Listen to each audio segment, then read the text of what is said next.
Hello, everyone. I hope you're all well at home. I'd like to introduce myself for those of you who don't know me. My name's Avril and I work for the BDA in Scotland. Tonight's topic of conversation, you can see my name, it's just popped up. But tonight we're going to be discussing the topic of, in particular, because this month, in fact, last week was International Men's Day. So we're talking about positive male role models. So we're looking to discuss who are the positive people within the deaf community and out with the deaf community that have influenced our guest tonight. So we're going to have a discussion about that, and I'd love to introduce our guest tonight. And I'm hoping that he'll give you pause for thought and maybe make you think about who's your positive role model, Samil, deaf or hearing. And hopefully tonight you'll feel that this is actually linked to international men's role model. So I'd like you to introduce our guest tonight, and that's Sean. Hello Hello, there. Sean. Hiya. Sean, could you tell us your name and where you're from, please? Sure, I'm Sean Noon. This is my name in sign language, and I'm from Birmingham. Thank you so much for joining us this evening. I know you've got many, many interests that you could talk about that will cover this topic of positive male role models. And, it doesn't matter whether you're deaf or hearing. So, could I ask you, Sean, and my first question is, who is your first role model? And then we want to follow up about asking about what a role model is to you. What does it mean to you? What essentially does it mean? So could you answer that?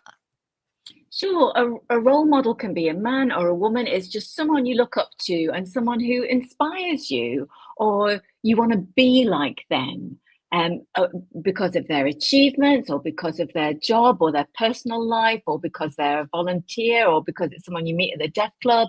But somebody who gives you some kind of inspiration, and helps you to develop and achieve yourself. You know, but it's got to be a positive thing. You can't go, I don't want to be like that person. Like, it's not a negative thing. It's somebody that you're positively taking attributes from that hopefully will help to improve you, and hopefully are things that you can pass on to the next generation yourself. That's a lovely, clear explanation, Sean. Thank you for that. If we look at our history within the deaf community, and all the people who've looked up to, it's really good that tonight we're discussing a role models. So, who could a role model be? Oh, it can be anyone, Really, a role model is what, like my role models, you mean? Well, really, what is a role? Well, who could be it? Do you have to be a specific age? Example, for Well, I mean, example. a lot of people think role models have to be somebody famous, you know? So that might be your first thought. But actually, it can be anybody. It could be somebody you work with. It could be, some neighbors, or, a partner, or just somebody you meet in your daily life. Maybe someone at the deaf club, if you go to the deaf club regularly, somebody on the committee, or um and it can be any age, actually. It doesn't have to be someone who's older. It can be someone who's younger as well. So anybody can be your role model. Yeah, you're right. When I think about it, sometimes people tend to focus on one particular celebrity, for example, but then there's Yeah. other people, that like the unsung heroes, if you like, that just go on with life, doing their thing, but really they're such an inspirational role model. Yeah, yeah. And I mean, role models, um, they can just be, you could be a role model. You could be just getting on with your daily business, and other people might be looking up to you and thinking that's somebody I want to copy. Do you know, I agree with you totally. I'm sure there's lots of that happening. that people don't even realise they're role models. I want to talk about that more later, Sean, so we'll hold that at the Okay. moment. All right. But could I go back to saying about you talking about role models and how they're inspiring and things, but do they have a role and responsibility? And well, really, the responsibility of a role model, I believe, is to give people hope to achieve their dreams, belief in themselves. Um, a role model is for me is somebody. If I've been thinking I can't do something, a role model is someone I look to and I think, well, they've done it. So it helps me to be more confident, to kind of bounce back, to try and achieve my dreams. Role models tend not to be very egotistical people. They tend to be people who give to others, help them achieve. Yeah, and also things like maybe pulling someone down and things like that's not the job of a role model. It's Yeah, really not on the agenda. passing on really positive information. So we're going to have a wee look at your role models. I think you've got 5 or 6. So we're going to show the first role model, and then you can tell us why they're your role model, and then we'll move on to the second and third, fourth and fifth, etc.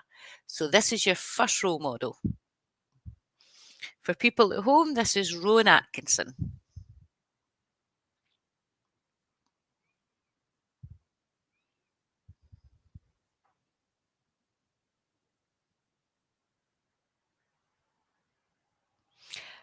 An interesting choice. Why did you pick, first of all, a hearing person as your first role model?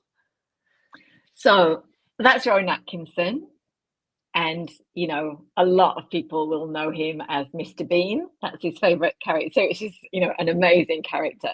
But what a lot of people don't realize is that when he was growing up, Rowan Atkinson, if you look into his life, it's quite interesting because as he was growing up, he had a speech impediment. He had a heavy slur. He couldn't speak very well.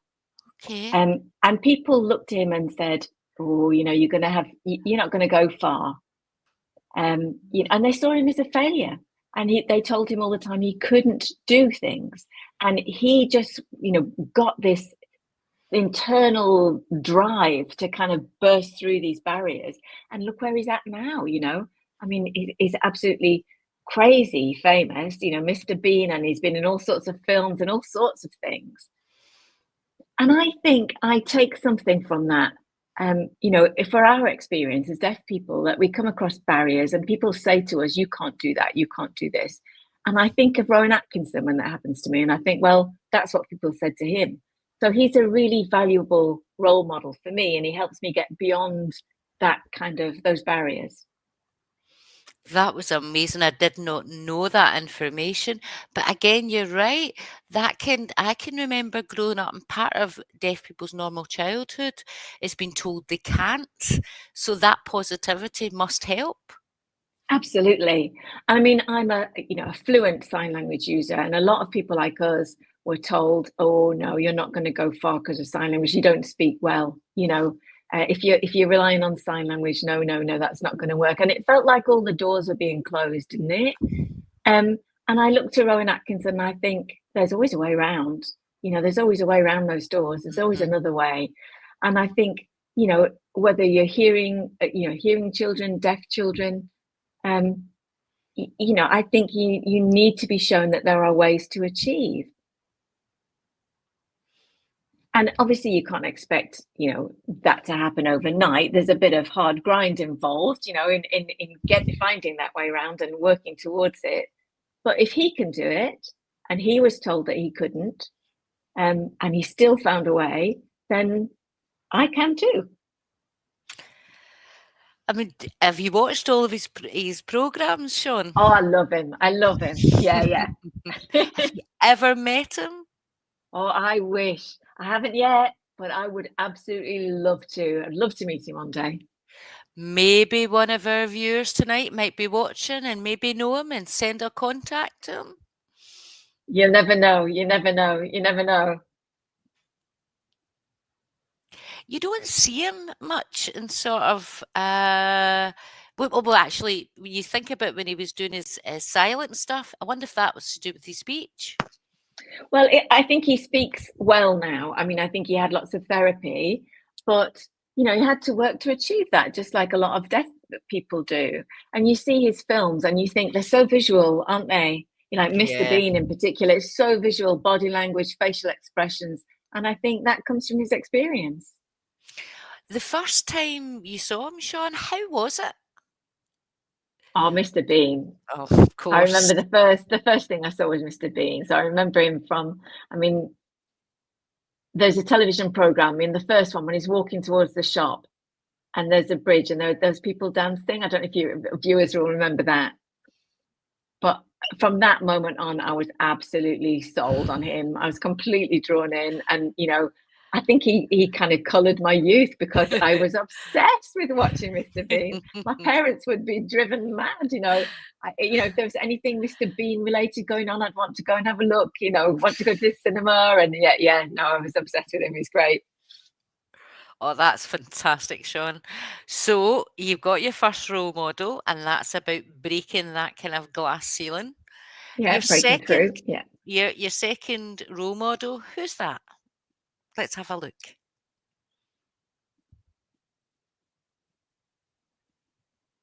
And for viewers at home, that's Daniel Jillings. And there's another picture of Daniel outside the Department for Education. Well, who is Daniel Jillings and why did you pick him, Sean, as your role model? Okay, well, you know what he did change society for all of us. And I know people might be looking at him going, well, he's young. How can you be a role model to you? But like I said before, it doesn't matter how old people are. You can still take something from their example. And I think the way he campaigned for the GCSE and the way he gathered support and gathered likes on social media and, you know, until he got what he was fighting for. And I think, you know, he gives us hope, doesn't he, for the future? That kind of hardworking youth is great to see. So for you, when you think about it, we tend to sort of think of role models as someone you look up to, but actually, in Daniel's case, is someone that's younger than you. So you've just proven that you could be any age. That's correct, isn't it? Yeah, it can be anyone really. And I mean, I think the big issue is that people think, you know, it has to be someone older. And you know, I hate it when people say, oh no, they're too young. They can't be a role model yet. You know, they've got the future ahead of them. But life is happening now. They're achieving these things now. We should be supporting them now. And they'll achieve other things in the future, yeah, sure. But young people can be role models to us. We can look to them. We're all in society together right now, aren't we? Yeah, and now, particularly now, we're looking for peer support and peer role model as well. So that'd be quite good for our young people. So it's not just about us always looking, people older. Maybe we should look to the younger people to learn things too. Absolutely. As a youth worker, you know, I've come across lots and lots of young people. Um, I work with hearing people, but I used to work with young deaf people. And really, I've learned so much from them compared to, you know, what I've learned perhaps from older people. The young people have their own kind of knowledge, they have their own kind of culture, they do things differently to the way we do things. And I mean, I remember when I was young, I relied on committee members in the deaf club. And now I realize that the young people are doing it for themselves, you know. Um, so young people definitely can be role models to us.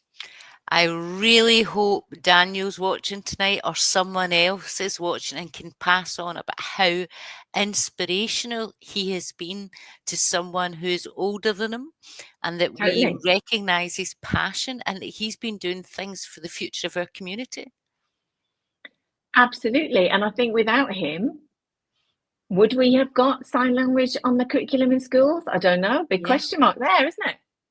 Yeah, it's fantastic. And I know he's not giving up until he's got every school having it on the curriculum. So it's Oh, he's still fantastic. fighting. He's still fighting. Yeah.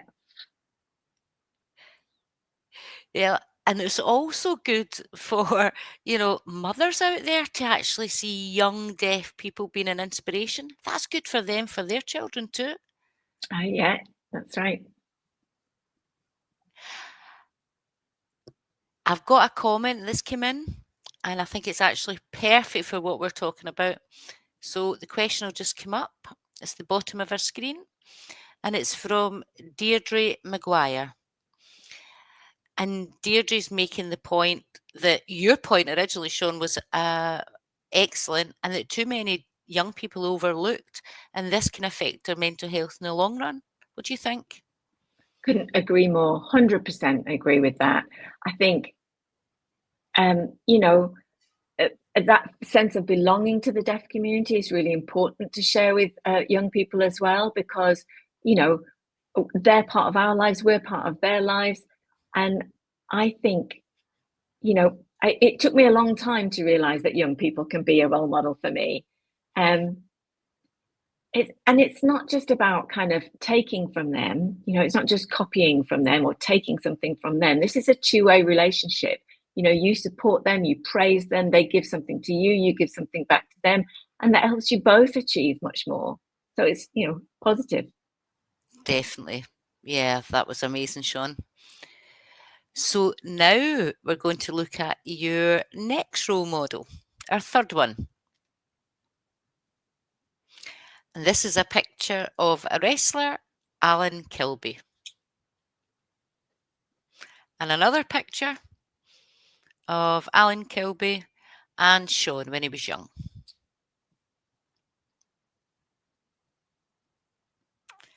Okay, so we now see your link with wrestling. Tell us more. Who is this and what's going on? Oh, well, this story starts a long time ago. I don't want to give you my whole life story, so I'll kind of try and keep it brief. But when I was young, I used to watch the television, and I always remember that me and my brothers used to sit down on television when my parents had gone shopping, whatever, Saturday afternoon, they'd gone to get the shopping, and we would sit and watch the wrestling. And it was really visual, it was great. They were tumbling, they were falling. It was on every week. And we used to wrestle in the front room. We'd look at the moves on the telly and then we'd try them out in the front room. And I thought I'd like to be a wrestler myself. And I remember saying to my parents, I want to be a wrestler when I grow up. And them going, oh no, it's got a lot of dangers involved in it. And Sean, you're deaf. And they weren't saying that I couldn't do it, but they were saying, it gave them some concern and there might be issues with communication and all of this kind of thing. And at school, I went to a deaf school. I remember the teacher saying to me, oh, no, no, no, no, no, that doesn't make sense. Get yourself some common sense. You can't be doing that. And then someone said to me, there is a deaf wrestler, Alan Kilby. He's deaf. And I was like, wow, what? There's a deaf wrestler? Now, I hadn't known that at the time when I was young. So I was like, what? So I started doing some research, found out more about him, realized he was a sign language user, a bit oral, but a sign language user as well. And I thought, hang on, he can do it. Why can't I do it? He's a wrestler, professional wrestler. He trained to be a professional wrestler. I hadn't, so I thought, well, I'll go and get the training and, I could rise up through the ranks and become a professional wrestler as well. And that all came from Alan, because, he existed, and that gave me then the opportunity to travel all over the world with the wrestling, all over the UK with wrestling bouts. I fought against hearing contenders, and I had hearing fans and deaf fans, and it was a great community, and all because of Alan. He's a great laugh. And met you've him met loads him? of times. Yeah, met him loads of times. I was really nervous the first time, because he meant a lot to me, and he was a big name as far as I was concerned. So I was really nervous, and then I met him, and he was just lovely, and we just clicked, honestly. And Alan is. Wow. He keeps a low profile. He just does his own thing. He gets on with his daily business. And, he could really big himself up, but he doesn't. And I just liked that attitude, that it wasn't all me for him. Yeah. It's not Is about it him at humble? all. Yeah, he is. Yeah. And that was a real inspiration to me. And I became a professional wrestler because of him. What would be the one thing that you learnt from wrestling, a positive thing from Alan?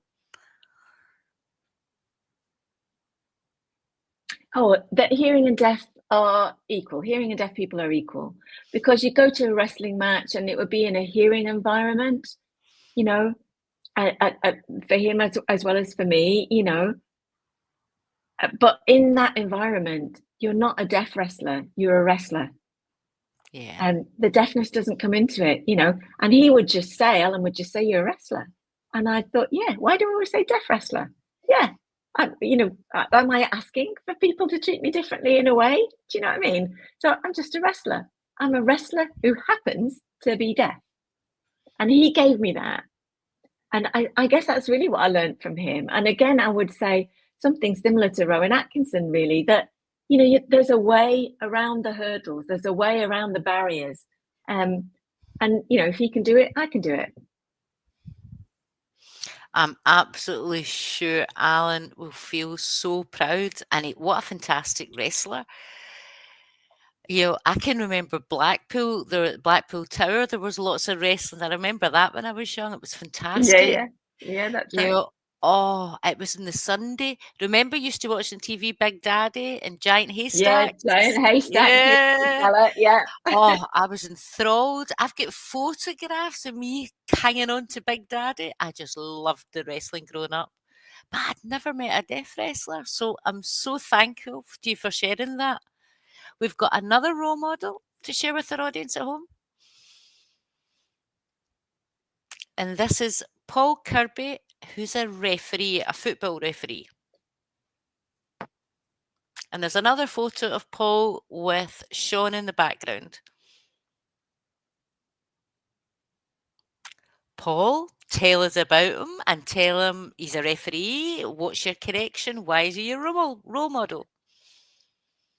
Paul Kirby is a qualified referee who happens to be deaf. Um, and he's the role model because, again, I'm a deaf footballer and now trained to be a referee, now a referee. How long did it take you to become a referee? 4 years, I think. I'm not very good at counting. 4 or 5 years, I'd say, something like that. And Paul Kirby, we had a good relationship. He's not just a role model, he's a good friend. And we're kind of, you know, in terms of football and other things, you know, we're always in touch with each other. We're always kind of texting each other. So he's a good pal, but he's also an enemy. And I don't mean that in a bad way. I mean a positive enemy, like a rival, you know, because he's a level 5 ref. What does A level level 5 mean? So football referees have different levels. You start at Ah, the basic, and you work up. So I think it's the other way around in Scotland. I think the numbers run the other way around in Scotland and England. But anyway, he's up to level 5, and I'm level 7. But he would give me tips and helpful hints, and you know, then I got to my level 5, and we were on the same level. But Paul Kirby's just come back from Malaysia from the World Championships. Yeah, you know, the deaf people all went over there, and so he was refereeing there. And I mean, you know, that's fantastic, isn't it? So he showed me again that, you know, you can achieve anything. You can become, you know, reach those levels because his attitude is always positive. He's always motivational. He's laughing and joking. He keeps your spirits up. And, you know, the Saturday and Sunday leagues, Paul Kirby is fantastic. You know, when I get home, he's always on the text going, you know, how was your day? Good or bad? How was the match you refereed? And he's very, very supportive. He couldn't be more supportive to me. And, you know, there aren't very many deaf referees. In fact, the numbers have fallen. So Paul, I think, is determined to continue that tradition. He gave me the motivation to get involved as well. So, I love this idea of people passing on the baton to each other. I'm yeah, sure you've been at a match with them. What was that like? How did you feel? only one. Yeah, yeah. Well, actually, there've been two. There was a deaf sports game on television recently, and he was booked as the referee for that because they wanted someone who was really recognised as a deaf referee, and obviously that was going to be him. And also, a lot of people respect Paul Kirby because he referees deaf women's football as well. And I've worked with him as the referee's assistant. And he's worked in Wembley. And that, for me, has been one of my favourite memories, being the referee assistant to Paul Kirby in Wembley was just magic, unbelievable. Well, this is your night, Paul, Sean, to say thank you to Paul. Thanks, Paul. So let's look at your next role model. So this is a picture of Martin Luther King Jr. And the next picture is of Martin Luther King Jr. at the famous I Have a Dream rally. Well, why Martin Luther King?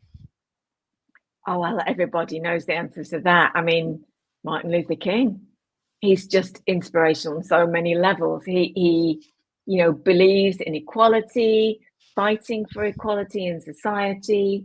I have a dream was his favorite speech. And, the thing that's important to me about him is that he campaigned peacefully and he achieved so much. And I think we could learn a lot from his methods and his way of educating people and persuading people and campaigning. I mean, there's nothing more to be said, is there? What a remarkable man. For me, you look at Martin Luther King and you get hope, you get understanding, you get the positivity that you could maybe change. I mean, he changed so much for lots of people. Yeah, and he faced lots of barriers as a man of colour.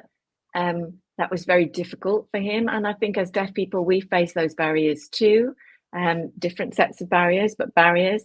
And he managed to overcome many of those barriers by peaceful means and by changing attitudes in society. And I think we've got a lot to learn from that. Yeah, a kind of soft impact, but an impact nonetheless. And now we're going to look at your final role model. And this is Daryl Chambers.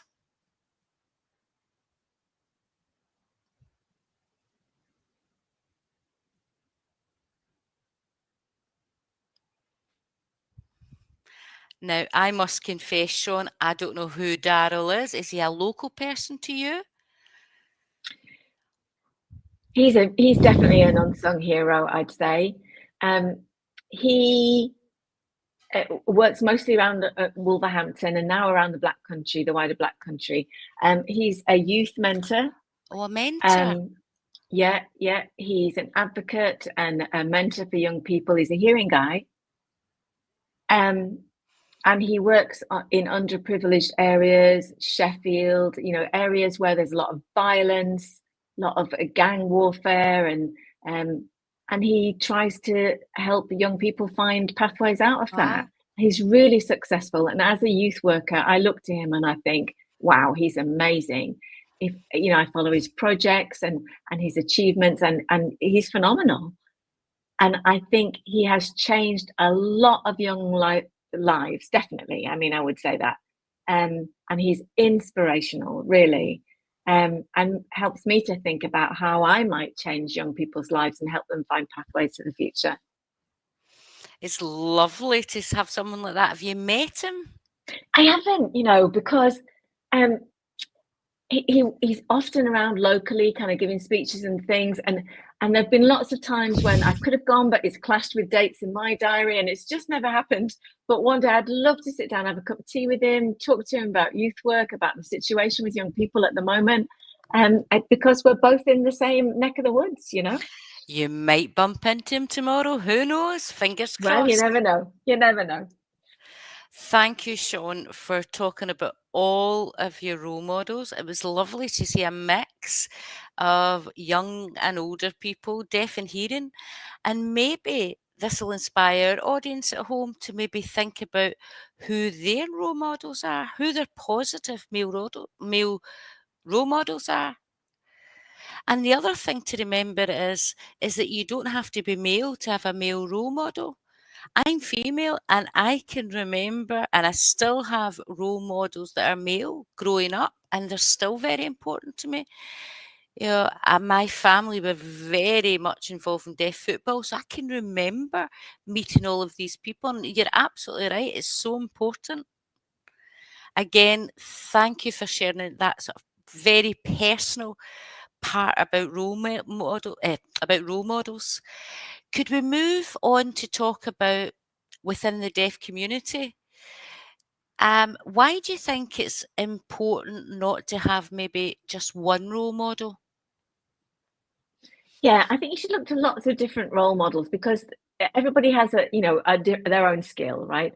And as a human, you need to look to a variety of skills, a variety of things, a variety of attributes. I mean, I love football, for example, and I might follow somebody who's a footballer and I might think that, they're fantastic, but I might look to somebody else who, at work, for example, who gives me a different skill, or somebody else somewhere else who gives me a different skill. And all of those skills and attributes make up yourself as a whole person. So don't just look to one person to give you everything. Just look across a broad range. You're absolutely right. When I think about it myself, if I've got something about work, I maybe look to a colleague, or if it's something quite personal, another friend. But you're right, we probably have lots of different people that are in our life that are role models, but we haven't thought about it. And also it gives you continuity as well, because like any person, man or woman, they can, Martin Luther King, for example, we've just seen on screen, he's gone, he's no longer with us. So their influence doesn't end, but they're no longer there. So if you have a range of role models, you've got more continuity for your life going forward. And also, sometimes looking at the past can really influence the future and make things better. So, as I said earlier on, we look to the deaf community, and when we were young there within the deaf community, we had role models, but now that doesn't seem to be the case. And I think maybe because the deaf clubs aren't there anymore. When we were young, we went there, there was a committee, there was people who were in organising committees. There was lots of things happening. People had roles. So do you think because of the decline in the deaf clubs, we're actually getting less role models? Oh, I'm sure of that. Yeah. Not only deaf clubs, but schools as well. Think of how many people you met, teachers who were deaf, TAs who were deaf, who helped you, with your communication, who became role models for you. Now people are in mainstream, who are they looking to? There aren't deaf clubs, there aren't people on committees in deaf clubs because those deaf clubs are closing. So I think it's harder as a deaf person to find sources of role models. Where are you meeting these people? I think that's getting harder. You have to go to a specific place at a specific time to meet up with specific people. And it used to be more generic than that. As a young person, I'd go to school and I'd meet deaf people in my school and I'd have role models there. And then at night, I'd be really excited about going to the Deaf Youth Club, over at the Deaf Club, and I'd meet new people there and meet other role models there.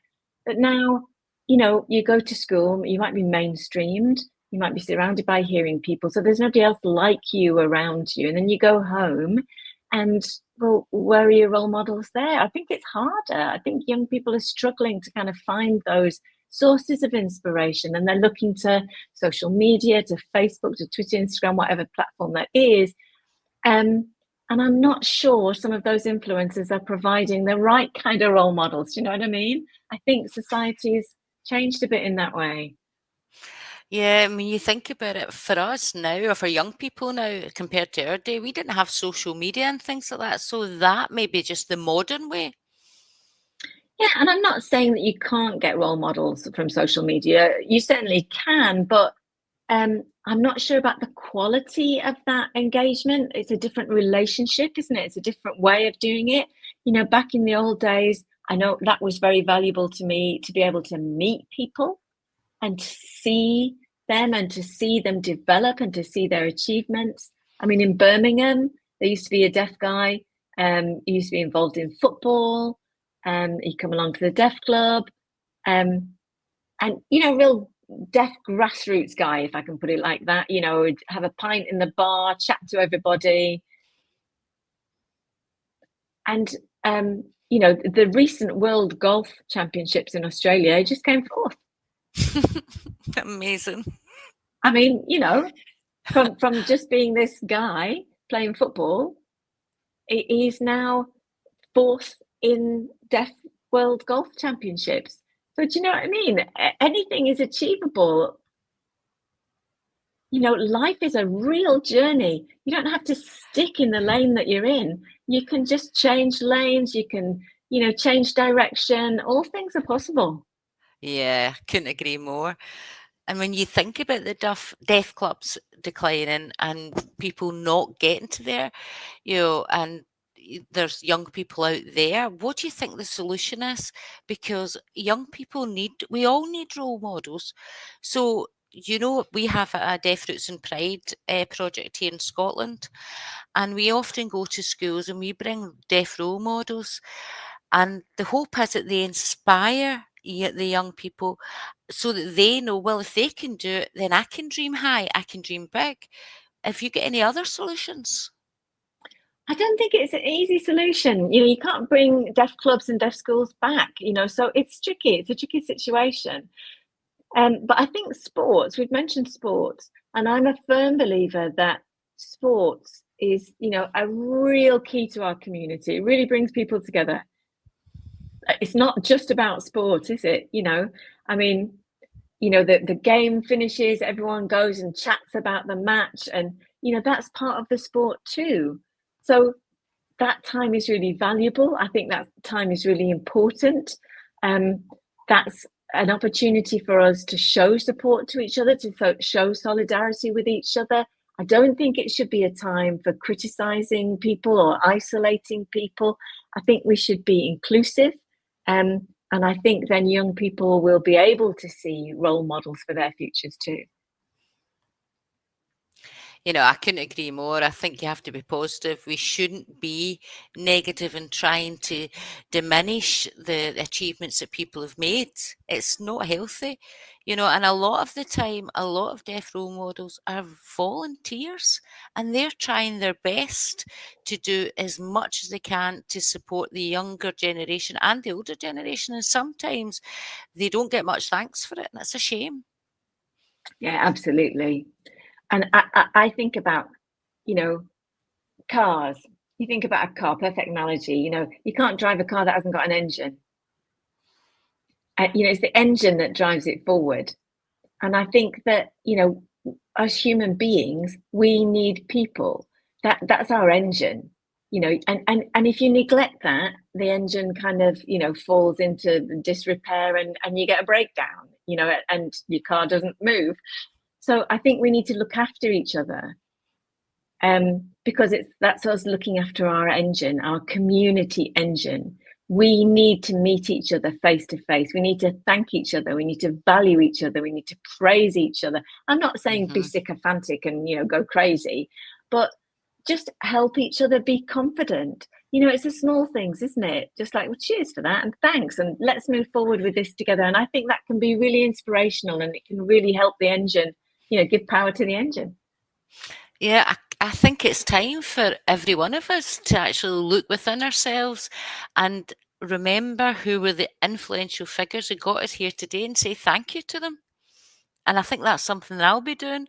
So we have a comment in from your role model, Paul Kirby, would you believe it? And Paul sharing that his deaf role model was Arthur Dimmock. And he grew up in the deaf community with his parents, where we used to have deaf indoor competitions at Portsmouth Deaf Club. And his brother Matt and him sat and would always talk about history. And they just found Arthur with his finger spelling such an amazing, inspirational person. Do you agree, Sean? Oh, yeah, absolutely. And that's making me get a little bit emotional, actually, because I remember when I was a young person going to the deaf club, and I used to love just the stories that they would tell. And I would just sit and watch those. And I remember in Birmingham there was a deaf guy. Sadly, he's no longer with us, and he was one of the people who used to help organise the deaf football team. But he used to write all the letters, do all the bookings, book all the flights and the travels and the boats and all the ferries and everything. We just do that Wow, the online good now, old don't we? It's days. so much easier. But back in the day, that was quite a task, because you'd have to send off the letter, wait ages for it to come back, and then share it with it. It was a job. And he was a fabulous role model because he gave everybody else the opportunity to meet other deaf people from other countries, to travel abroad, to see other cultures. I mean, and that was such a gift. And I'm not sure that there are many people like that and like, Arthur Dimmock around anymore. I mean, Paul, what an opportunity to meet Arthur Dimmock. He was so passionate. He His was. heart was there for the deaf community. He volunteered from his heart to make sure that he supported the deaf community, never get paid a penny, all of that time. So, Arthur Dimmock did so much for all of us, for all of our futures, Oh, he and it did. was all Yeah. voluntary. Oh, he did so. Absolutely. And volunteering, that's an important thing because, as I said before, volunteering is about giving. It's about helping the community achieve. It's about giving opportunities to others. It's fabulous. It's selfless, isn't it? It's not about you. It's not about feeding your ego. It's about organizing for other people, planning for other people, because you want to see them achieve. You want to see them progress. And I volunteer in deaf football now. I've been doing that for a while. And I don't do it because I want people to see that. There's a lot of behind the scenes work in organizing matches, getting the kit together, getting everything in the right place, planning everything, getting all the bookings done. There's a load of toil that goes into, blood, sweat, and tears that goes into providing those opportunities for other people. And a lot of people are doing that job. Um, you know, and they're not looking for fame and fortune, but a little thank you can really light up their life. And I think we should be honoring those people, like they have sports personality of the year and all these kind of things. And we're now seeing deaf sport on TV. And people aren't being paid a penny for their volunteer work, but they're making those opportunities and those things happen. And it's really important that we honor and we thank and we value our volunteers. Those volunteers that we have now and are helping us and have helped us to get where we are today.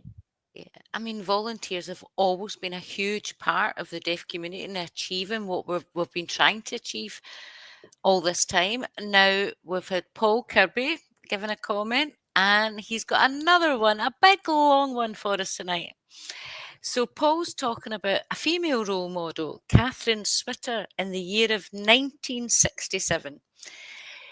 Catherine became the first woman to run the Boston Marathon as an officially registered competitor. She had some bravery and she was so determined. There was lots of risk, and she demonstrated that why females should be involved in this. And that was the start of the gender equity movement, where male and female should be treated with the same respect and equality. And I learnt that from her. So I don't know. If you don't know anything until you try, which is my motto. Just try. Wow, that was amazing, Paul. But there is so many women there as well that could be role models as well. It's both in both sides, males and females. If you get any comment on Paul, just agree with them. No, absolutely agree. I mean, that's great. Yeah. So I'm just taking a wee look at the comments and questions that have been coming in. and there is loads. But before I move to them, could I ask you, Sean, when you were growing up and you had lots of, I'm sure, role models at school, perhaps university, your youth work that I know you've been involved in. But when you go right back to when you were a child, did you have any role models, deaf or hearing role models? Sure, yeah. I mean, in school, there were a number of positive. Well, to be honest, I don't think there were very many positive role models. But by the time I got to university, there was a lecturer there, a guy, and he just gave me more enthusiasm. He gave me more motivation to work towards qualification, and I didn't look to him because he was a lecturer, but he kind of came across as one of us. Do you know what I mean? He was really Mm, laid back. He really connected with us young people, and he understood our struggles. And he had a lot of time for us, not just me, but my peers, other students as well. And I don't know. He introduced us to a lot of ideas, a lot of theories. He talked a lot about lived experience. I mean, he didn't have an answer for everything, but he'd sit down with you. He'd take his lunch break, or after lectures, he'd sit down with you, and you'd think, "I'm taking up all his time," and he'd go, "No, no bother at all." He was just wonderful, really great guy. So he was a real role model. I mean, you're right as well. Role models, you don't have to meet regularly. It could be for a set time and then never see them again. But That's that right. influence, yeah, that influence is just so strong that it stays That's with right. you. Oh, that's fantastic, Sean. That's right. And like my lecturer there, um, I mean, they weren't in my class every day, because you'd have different teachers, different lecturers. But just knowing that he was around somewhere and that I would be able to approach him anytime if there's anything I was nervous about or worried about, I could just go and see him. And he'd make time for me. And I think that's what a role model should be. He was so easy to get along with. I wasn't nervous about chatting to him or approaching him and I think that's really important. And I think that's something that we should share with each other. We should have time for each other. We have a comment about you, Paul, that's come in. And it's from, oh, has it come up on the screen yet? It should be coming in any minute. Apologies, just a wee technical hitch. Oh, here it is. And it's from Deirdre. And Deirdre's saying that she's worked with Sean for many years and he himself is a great role model to a lot of people, regardless of age. His passion for volunteering is outstanding, and yet he has never been recognised for this by the deaf community. So Deirdre is just saying, Paul, wow, and you're getting noted tonight. Oh, thanks, That's Deirdre. I something. appreciate that. Thank you. I really appreciate that, Deirdre. It's really nice to know that something positive has come from me. Thank you. And that can be a big problem. The sort of me. I mean, I think it has to be about us all being equal. I think it can't be about somebody rising up above others. So we do need to pat each other on the back about what we've achieved. I think that's really important, to praise and recognize each other, but not to put anybody above anyone else. Oh, thank you, Deirdre, very much for that comment. And thank you for recognising Sean's work publicly here tonight. And on behalf of everybody, thank you, Sean. Yeah. And thanks for both of you working together so well for all of Thanks, us. Adrian. And that's something that we should all be doing with each other. So when you were working, you were recently given an award, Sean, for your work. Aye. So that's saying that people are recognising your skill, your talent, and your passion. Well, I work in the council, which is a big organisation, and I work in the youth and children's team, and there's a lot of staff in the team. and I'm the only deaf sign language user in the team. There are other deaf people, but they communicate orally, have cochlear implants, and so on. There's a variety of us, and I think it's easy for youth and family and children work to forget about deafness and deaf children. So I said to the boss one day, we should do deaf awareness training. You know, perhaps not something massively in depth, but just a general deaf awareness training. Just raise the level of awareness amongst the team about deafness, and that's really caught on. And it's just been a tiny thing, but you know, we've done lots of kind of just, I don't know, being the eyes and ears, and just making people aware that, you know, instead of kind of being online and on Zoom or whatever and just relaxing and looking around, that they had to look at the screen, they had to watch the interpreters, they had to, and just give them that flavor of how the world looks from a deaf perspective, you know. And then when they're meeting the parents of a deaf child and the parents are panicking about how, you know, what to do with their deaf child, you know, that just maybe think about that experience and think about taking that forward.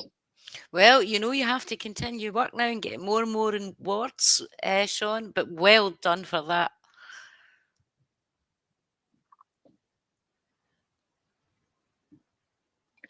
I just don't think that, you know, we should be subservient all the time. Do you know what I mean? We shouldn't take the back seat. You know, I think we should, you know, you don't have to take the easy road. I think we need to challenge things. You know, communication is two ways, so we need to step up when we need to step up, and we are equal, so we should take our place at the table. Thank you so much, Sean. I'm just looking at the comments coming in and our questions because I can't believe time is just zooming ahead. But could I ask you, if you think about the positive roles within the community, positive, you know, male roles that we have within society, you know, they could be linked with how do you think they have a link to your actual health in any way, Sean? I think for men, the key is about supporting each other because we're all human. Everybody has feelings. Everybody has a life that they're trying to live. So it's really important to support each other. And it doesn't matter whether you're older or younger, that's not important. We should be supporting each other, giving each other opportunities, um, communicating with each other, forging good links, and taking the right approach. And by that, I mean that, you know, you might look to a man and think, oh, he's amazing what he's done, but he's worked really hard to get there.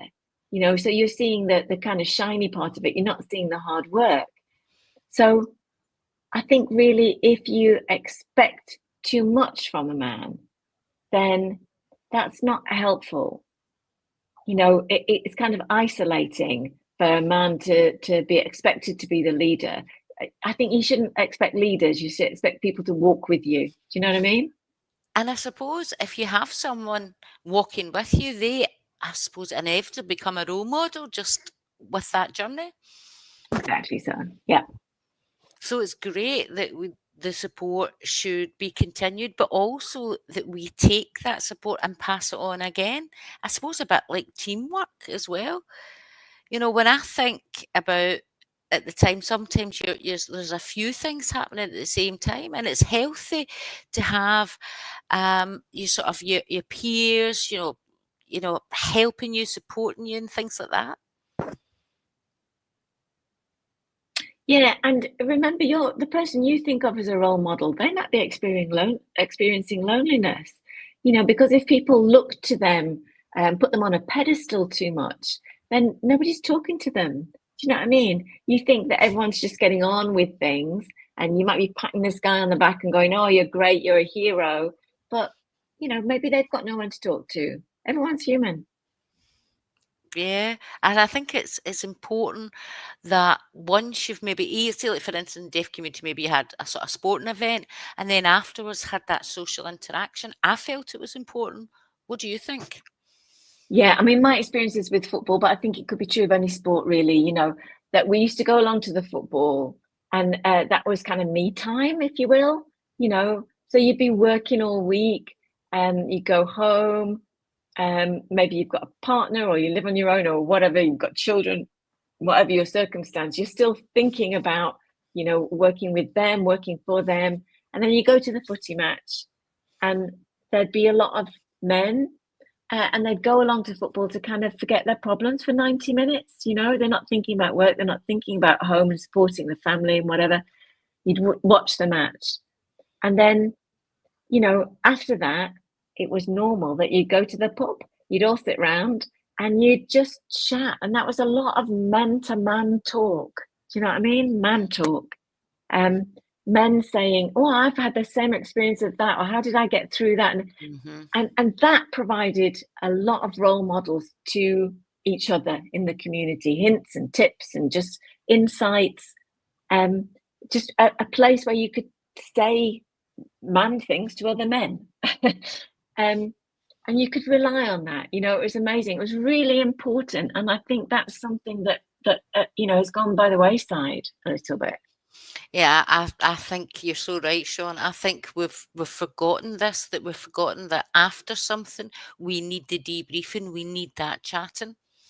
Yeah, and it doesn't have to be all day. It could just be an hour, 2 hours, 3 hours, just a little bit of chat afterwards to yeah, just decompress, just release some of that, talk to other people who are, men who are having the same experiences of you and might have some tips to help you through it. And, those people become your role models. I think this kind of man up and, boys don't cry and, that kind of thing. I'm not so sure about that. I'm not so sure that that is a good role model way. I think men experience stress and we need to help each other. And, men get emotional about times in their lives and that we need to support each other at those times. And that's just important. Thanks so much for sharing your perspective, Sean. Uh, you're inspirational. We've got someone else, it's Deirdre again, who just wants to say something else. And Deirdre is saying that the Sean is just far too humble to mention that he is actually the only qualified deaf BSL youth worker in England.